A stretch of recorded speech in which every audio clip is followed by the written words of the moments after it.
And then I want to start simulating that state machine.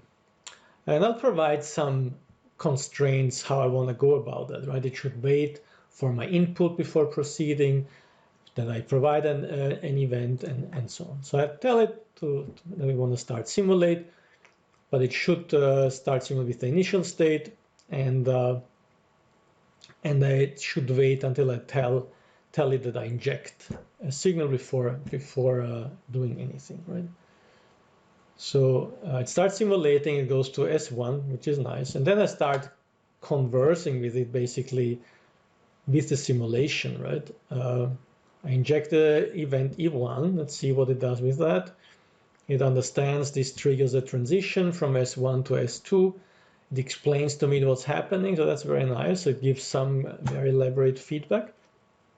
I set the value of V1 to 5, so I can actually, because the V1 was unspecified.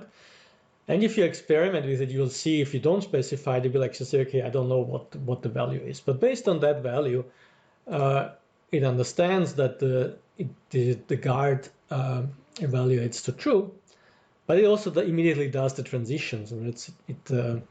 It assumes I injected another signal, which is E2, which I don't want. So I have to correct it and tell it, okay, hang on for a second, go ahead of yourself.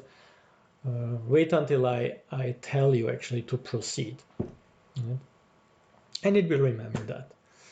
And so writing that in the chat window, and it should wait until I inject them before proceeding. And I also ask it to go back to the previous state. Let's see what it does with that.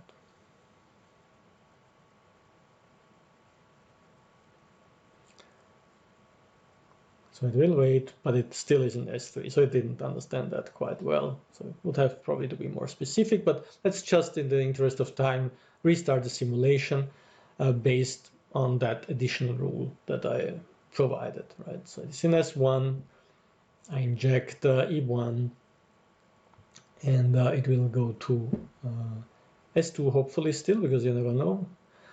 But in this case, it's deterministic, right? I inject now an event which I have not specified, E5, and it understands that it's not there and provides me a list of the valid ones, E1, E2, E3. Right? So, okay, I'm sorry, it was my mistake. Let me inject E2.